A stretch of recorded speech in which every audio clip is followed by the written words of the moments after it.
Now we're going to learn how to properly perform jumping jacks. So the first thing you want to do is stand straight up, put your arms to your side, and keep your feet together.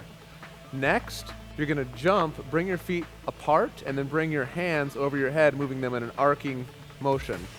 Now we're simply going to return back to the starting position by jumping and bringing our feet back together and our arms back to the side. Once you get comfortable, go ahead and increase the speed. And this is going to be a great general warm-up exercise, a great stretching exercise, and a great overall conditioning and calorie burning movement. That's how you properly perform jumping jacks.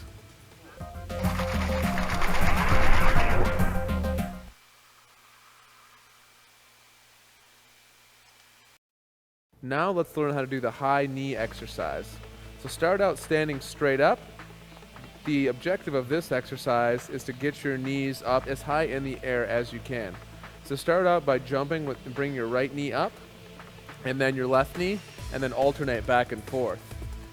Now you can alternate your arm position much like you would if you were running in place, except bringing your knees higher, or if you prefer, you can reach your hands out in front of your body so you can use them as a target to make sure that your knees are coming up high enough in the air. Either way is acceptable for the high knee exercise. The purpose of this is to, one, work on the strength and endurance of your legs, as well as just a good general warm-up for any exercise routine. That is how to properly perform the high knee exercise.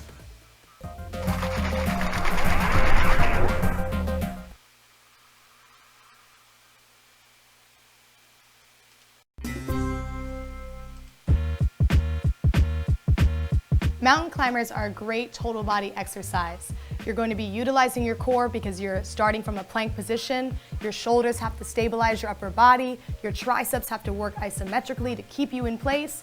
And then you're going to be moving your legs, so you're getting some work in the hip joint.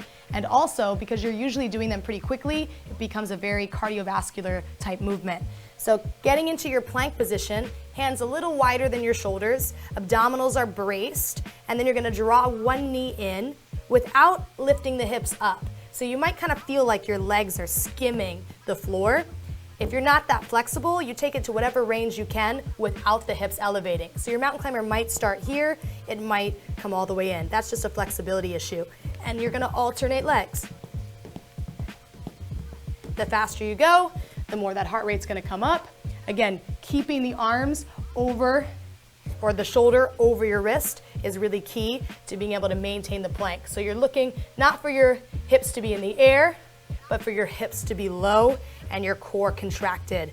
And then just moving in and out nice and quickly, getting that action in the legs, getting the action in the arms. Just a great total body exercise.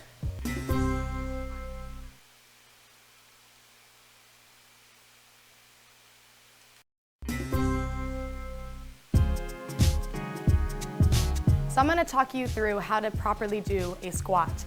There's a million different ways of doing a squat. I'm just going to show you the basic body weight squat, meaning you don't have any weight that you're working with except yourself. Now as you get stronger, you might want to progress, holding a medicine ball, holding a weight, or even holding your kid, anything that's going to add weight to your legs. This is predominantly a lower based exercise. So you're going to focus on your quadricep muscle groups, your glutes, your hamstrings, your whole posterior chain. Basically all the muscles of the lower body are going to be working in this exercise. You want to start with your feet probably about shoulder width apart. If you're more comfortable a little wider, or even externally rotating your feet a bit, just find a place that's comfortable for your hips and make sure that your knees always track. A good rule of thumb is to think about your knees going right in between your big toe and your second toe. So when you're doing the squat, just watch out that your knees are not adducting and collapsing in or abducting and going out. We want to try to maintain the knee in a neutral position. The wider you are too, the easier it's going to be to balance. So if you have stability issues, start wide. If you want to challenge the stability, then you bring your legs a little closer together and challenge your core muscles by challenging your balance. So standard squat, shoulder width, something comfortable. You're going to imagine like you're sitting back into a chair. So lengthening your spine, reaching your hips back, bending your knees, and then exhale to come up. You're always going to inhale as you lower your body. You're always going to exhale as you lift any weight, and in this case the weight is your body. So exhale, pull the abs in and come up to vertical tall spine. My tips for the squat, again, aside from the knees, is what's going on with your spine. I'm going to show you from the side. So if you're facing side, you could look at yourself in a mirror and watch your positioning if that helps you when you're first learning. But same thing, sitting back, like you're sitting back into a chair, and watching that your spine is neutral. So that means I'm not doing hyper extension, and I'm not doing excessive flexion. I'm just trying to be right in between. You have natural curves to your spine, so you want to maintain those, but nothing excessive forward or backwards of that. And then just as many reps as you can do, maintaining good form, breathing in on the way down, exhale on the way up, targeting all the major muscle groups of the lower body.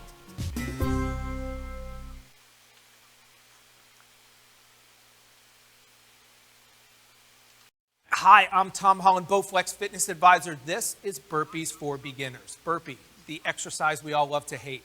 We love them because they work, we hate them because they're hard, but we want to do them right. Lisa's going to demonstrate. Here's how a beginner would do it. She's going to take her time, she's going to break it down. Dropping, kicking the legs out, coming back, and just stepping up. She's going to do that slowly, just getting used to the motion. Then she's going to take it up a notch, adding in a push-up and a plyometric jump. So here's the full burpee, dropping, and then really getting some air, putting in the push-up element and the plyometric element. And there you have it. Start slowly, start with the beginner, and build up to that. For more workout tips just like this, please subscribe to our channel.